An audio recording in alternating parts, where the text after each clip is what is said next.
Un homme qui ne crée pas d'entreprise, qui ne crée pas d'emploi, c'est un paresseux. C'est la paresse dont je parle ici. La paresse du travailleur. Tu travailles, on te paye. Tu es un salarié. Mais tu es un paresseux. Parce qu'à part ton travail, tu dois faire autre chose. Regardez les stars du football. Ils jouent au football. Là, ils reçoivent un salaire. Mais ils ont investi, hein, par-ci, par-là. Ils ont investi par-ci, par-là. Et c'est ça qu'ils ont beaucoup d'argent. Pas le salaire. À part le salaire, tu n'as rien d'autre. Tu attends seulement la fin du mois. Et toi, la femme du salarié aussi, tu attends la fin du mois. Et là, vous êtes trouvés dans une même maison, deux paresseux, attendant la fin du mois. Et je le dis souvent, il y a des gens, ils travaillent et il est licencié. Le jour après, il devient pauvre.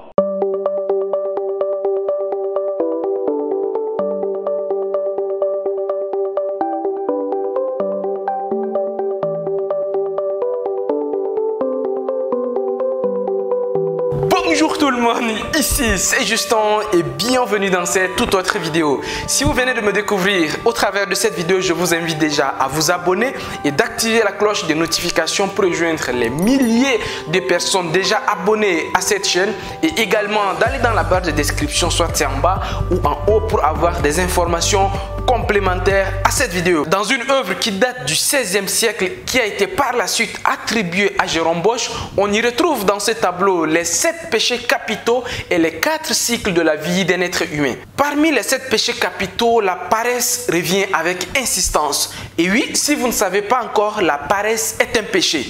Pourquoi? Parce que vous allez retrouver dans le Torah, le livre saint des Juifs, il a été écrit clairement, blanc sur noir, que tu aimeras l'Éternel, ton Dieu, de tout ton travail. Et même dans la Bible, qui est le livre saint des chrétiens, il est écrit dedans que l'homme mangera à la sueur de son front. Dans le Coran, le livre saint des musulmans, n'en parlons pas parce que l'islam condamne et combat farouchement la paresse. Pourquoi tout ça? Parce qu'en réalité, il y a des paresses conscientes et il y a des paresses inconscientes. Et comment je sais ça? Je vais vous le démontrer ça. Parce qu'en réalité, il y a 4 types de paresse. Les premiers paresseux, ce sont des personnes qui sont en train d'attendre la fonction publique. Il y a longtemps, les gars sont en train de bosser dur pour des concours. Ce n'est pas de leur faute. Parce que c'est ce qu'on appelle des paresseux inconscients. Toutes leurs attentes, tous les espoirs sont orientés vers la fonction publique parce que ça fait des années qu'ils sont là, ils échouent, ils reprennent, ils échouent, ils reprennent parce qu'on les a fait comprendre très clairement et uniquement qu'ils peuvent réussir grâce à la fonction publique là. À ces gens de personnes là, vous devez maintenant comprendre que si vous êtes dans ces genres de situations, vous êtes des paresseux, vous êtes des gros paresseux, vous êtes en train d'attendre l'État, vous êtes des paresseux, ça ne marche pas comme ça. C'est vrai, je suis parfaitement d'accord que l'emploi, c'est quelqu'un qui vous donne. L'emploi, on vous donne. Mais le travail, c'est vous qui créez votre travail. Vous voyez très clairement que si vous êtes là en train de dire que je n'ai pas d'emploi, c'est tout à fait normal. Dans ces cas-là, vous avez raison. Mais dans le cas où vous dites que vous n'avez pas de travail, est-ce que ça, c'est honnête ça? Ce qu'il faut comprendre également de la paresse est très différente du repos. La paresse est très différente de la distraction. Donc, vous devez comprendre que si vous êtes là en train d'attendre un emploi, vous êtes un paresseux. Vous êtes un paresseux. Voici la première catégorie des paresseux inconscients. Ce n'est pas de votre faute, mais vous êtes quand même des paresseux. Et vous devez maintenant prendre conscience de cela. Deuxième type de paresseux, ce sont des personnes qui attendent toujours que leur vie va être changée par une autre personne, ou bien par un miracle, ou bien quelque chose comme ça. Il y a les trois là. Ils pensent que c'est une autre personne qui va changer leur vie. Donc tout le temps, ils sont en train d'accuser les autres. Ils disent que oui, c'est parce que c'est telle personne qui n'a pas fait ça que je suis là, c'est mon oncle qui a refusé de me trouver du travail, voilà pourquoi je suis là, c'est parce que mon patron, j'ai déposé des CV quelque part mais ça n'a pas marché, donc c'est toujours la faute des autres, c'est toujours, ce n'est plus, en fait, ces gens de personnes là, c'est jamais de leur faute s'ils n'ont pas du travail ou bien ils n'ont pas de l'emploi. Alors je dis déjà très clairement que l'emploi, c'est tout à fait normal, que si vous n'avez pas un emploi, c'est normal, mais si vous dites que vous n'avez pas du travail, c'est là où le gros problème ça se pose. Donc pour ceux qui sont là en train d'accuser les autres que c'est à cause des autres qu'ils ne travaillent pas, franchement, est-ce que c'est honnête? Vous-même, est-ce que c'est honnête? Est-ce que c'est honnête? Asseyez-vous et puis réfléchissez un instant. Est-ce que c'est honnête de dire que je n'ai pas du travail parce que mon oncle ne m'a pas trouvé du travail, ou bien j'ai déposé mes dossiers quelque part, mais ça n'a pas marché. De vous à moi, est-ce que c'est honnête? Si ce n'est pas la paresse qui fait ça. Deuxième, dans cette petite liste des personnes qui comptent sur les autres, c'est des personnes qui sont tout le temps là en train d'attendre des miracles des pasteurs, des marabouts, des féticheurs et des imams. Ça ne marche pas. Aujourd'hui, vous êtes en train de voir très clairement que les imams, les pasteurs, je ne sais pas, les prêtres, un peu partout, les gars, ils vous disent, vous êtes des paresseux si vous êtes là en train d'attendre la prière.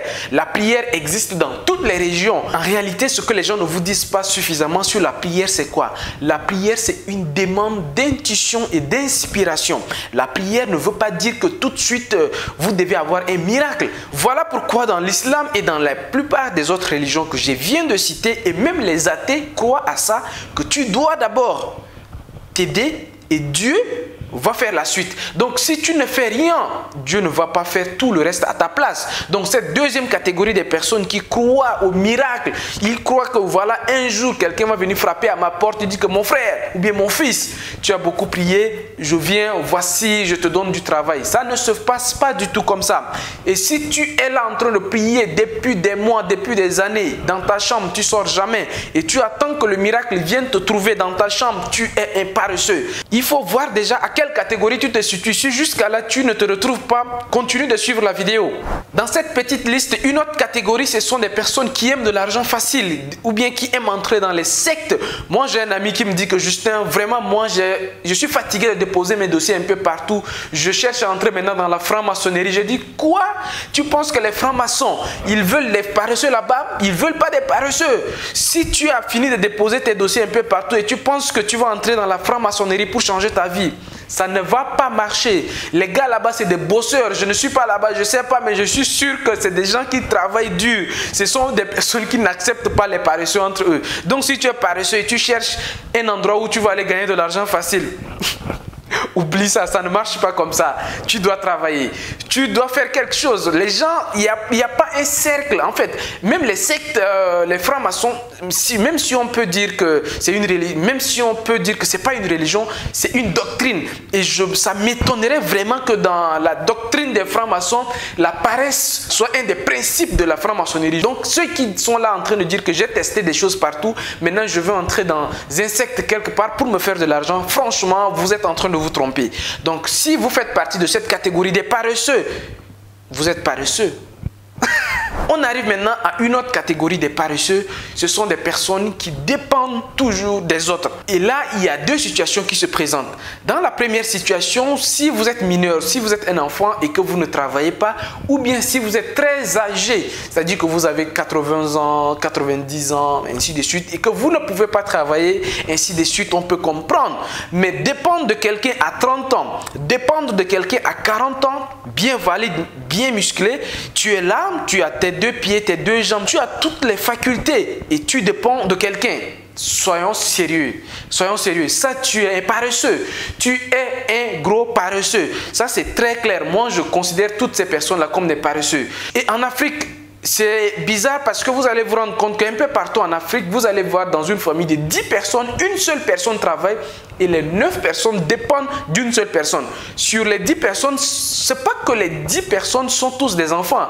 Vous allez voir, il y a 2 ou 3 enfants, mais les 7 autres sont des personnes bien valides, mais qui dépendent d'une autre personne. Et c'est encore grave lorsqu'on sait que tu te maries, tu as 2 enfants et tu dépends de ton oncle. Ça a quand même un peu du sérieux, les amis. Ça ne va pas continuer comme ça. Ça, vous ne verrez qu'en Afrique. Vous ne verrez que chez les Noirs. Les autres, ils ne font pas ça. Comment une personne normale, une personne qui a les mêmes capacités que toi, tu te vois déjà capable de prendre une femme, tu fais 2 enfants et tu dépends encore d'un autre oncle. En Afrique, soyons sérieux. Ça ne va pas avancer l'Afrique. C'est très clair que ça, ce sont des paresseux. Ça, on ne peut pas attribuer. Il n'y a pas un autre nom. C'est la paresse. Et qui dit paresse dit péché. Même les athées savent que la paresse, c'est un péché. Et je vous ai déjà dit que les religions ne cautionnent pas du tout la paresse. Quatrième et dernier type de paresseux que je vais citer ici, ce sont des intellectuels. Ce sont les diplomites, des personnes qui connaissent tout. Chaque jour, ils vont théoriser la vie de Macky Sall, la vie de Paul Biya, ils vont théoriser Alassane Ouattara, ils vont théoriser Idriss Déby, Roch Kaboré, ils vont tout théoriser. Ils disent que oui, c'est ceci, c'est cela, c'est ceci, c'est cela. Mais en fin de journée, bien. Chaque jour, c'est peut-être depuis 2-3 ans que vous allez les voir être assis là en train de dire que moi je pense que ça doit être comme ça, moi je pense que c'est... Mais ils ne sont jamais dans le fait de dire que ok, il n'y a qu'à faire ça. Ce sont des personnes qui font jamais ça. Ça, ce sont des paresseux. Dans les rues africaines, un peu partout, les intellectuels qui sont là tout le temps à dresser le bilan politique des présidents, à faire un bilan des carrières des footballeurs. Ils savent exactement combien de frères Messi a marqué, combien de buts la saison passée, Messi, qu'est-ce que Messi est prêt à faire cette année, Cristiano a dragué combien de filles, à connaître, je sais pas, le village de ça là, ça vous rapporte quoi? Quand les chroniqueurs viennent sur les chaînes de télévision pour parler, eux ils sont pas des paresseux, hein. Eux ils sont en train de travailler. Quand eux ils viennent sur Canal Plus et puis en train de dire que oui, ils disent des informations là, eux c'est le travail, c'est leur travail qui est là. Mais vous quand vous faites comme ça, est-ce que ça c'est votre travail? Est-ce que ça c'est votre travail? Eux ils sont en train de travailler, mais vous, ça on appelle quoi? Ça on appelle la distraction inutile. Ça c'est la distraction. Donc si vous passez toute la journée à parler des matchs de football, à parler de Macky Sall qui n'a pas fait ceci, à parler de ceci ou bien de cela, ça ne vous amène nulle part. Vous êtes des paresseux. À moins est-ce que avant de faire ça, vous avez travailler. C'est-à-dire que quand vous avez fini de discuter des matchs de football, après, bon, c'était juste un passe-temps, hein, peut-être c'est pour changer, voilà. Et ça, je déconseille. Pourquoi? Parce que ça, avec le temps, c'est ce qu'on appelle l'effet cumulé. Moi, je déconseille ça de suivre les matchs en longueur de journée, être accroché à la télévision. Ça, même moi, je déconseille ça personnellement. Mais bref, ça, c'est une parenthèse. Mais juste pour vous dire, si vous êtes des théoriciens de la vie, en train tout le temps d'analyser les choses, de donner votre point de vue par-ci, par-là, mais si en faisant ça, vous ne gagnez pas d'argent, si vous êtes des paresseux, vous allez devenir pauvre avec le temps. Et à qui vous allez accuser? Voilà, voici les 4 formes de paresse qui existent. Mais je suis sûr que les personnes qui regardent la chaîne Vivre et Réussir en Afrique ne sont pas paresseux. Du moins ceux qui ont regardé la vidéo jusqu'à ce niveau, je suis sûr que vous ne faites pas partie de cette catégorie-là, de ces 4 catégories que je viens de citer. Néanmoins, c'est une autre forme de paresse beaucoup plus subtile et qui désormais au XXIe siècle est considérée également comme de la paresse. C'est la paresse du travailleur. C'est de cette paresse que le prêtre Blaise Kanda en parlait tout à l'heure. Cette forme de travail qui consiste à aller vendre son temps, à aller vendre son intelligence à un autre patron, à une autre personne ou bien à un gouvernement, à aller vendre sa personne, même je peux dire, parce que là tu te confies carrément à une autre personne, tu confies ton avenir à une autre personne attendant la retraite, pour que quand tu partes en retraite, que ce soit une autre personne qui gère ta retraite à ta place sans investir. C'est de cette paresse et au XXIe siècle désormais c'est considéré également comme de la paresse. Ça fait longtemps que je suis en train de crier de cette paresse sur la chaîne. Ça fait longtemps que je suis en train de dire que être salarié, c'est le mauvais deal. C'est très clairement un mauvais deal si aujourd'hui, au XXIe siècle, vous dépendez uniquement que d'une seule source de revenus qui est généralement votre salaire. Ça, vous êtes un paresseux. Et vous allez me dire, quelle est la solution? La solution, le prêtre Blaise Kanda l'a dit, c'est de créer des entreprises, c'est de créer des emplois. Et une autre forme également de solution, c'est faire en sorte d'investir de façon à ce que l'argent travaille pour vous. Et dans ces 2 cas, qu'est-ce que j'ai fait? Mon équipe et moi organisons un séminaire de formation le 3 octobre 2020 à Dakar dans nos locaux. Et au courant de ce séminaire, de formation business, nous allons aborder 3 sujets. Le premier sujet, c'est d'abord comment changer son état d'esprit, avoir des idées de business et se lancer. Deuxième thème à développer durant cette journée, c'est quelles sont les stratégies pour développer vos business si vous êtes déjà en business. Et le troisième thème, en fait, c'est des tuyaux que nous allons vous donner pour investir votre argent. Beaucoup de gens ont de l'argent qui dort dans les banques. La preuve, beaucoup m'écrivent en inbox, justement, j'ai telle somme d'argent, je cherche à faire travailler cet argent pour moi, mais je ne sais pas comment le faire. Pendant cette journée, nous allons vous donner des tuyaux très clairs. Ce qui veut dire que même si vous êtes paresseux, selon le XXIe siècle, vous travaillez encore pour un patron ou bien pour un gouvernement, nous allons vous montrer des tuyaux, des stratégies, ou bien nous allons vous montrer des placements sûrs dans lesquels votre argent va travailler pour vous, où vous allez investir tout simplement et avoir des dividendes et préparer au mieux votre retraite. Quant à moi, je vous demande à faire 3 choses. partagez cette vidéo dans le maximum de groupes. La deuxième chose, c'est de nous dire dans la barre de commentaires si vous connaissez des paresseux ou bien si vous-même vous êtes un paresseux, chose qui m'étonne parce que je suis sûr que si tu es en train de regarder cette vidéo, tu as pris tout ton temps pour regarder cette vidéo jusqu'à ce niveau. Je suis sûr que tu n'es pas paresseux. Je suis sûr que tu vas passer à l'action. Va dans la barre de commentaires. Donne-nous ton avis et également dans la barre de description pour réserver rapidement ta place. Et la troisième chose, c'est de liker cette vidéo pour nous encourager, mon équipe et moi, à continuer à publier des vidéos de qualité pour vous permettre également d'aller de l'avant. Quant à moi, je vous dis à très bientôt sur la chaîne Vivre et réussir en Afrique. On est ensemble.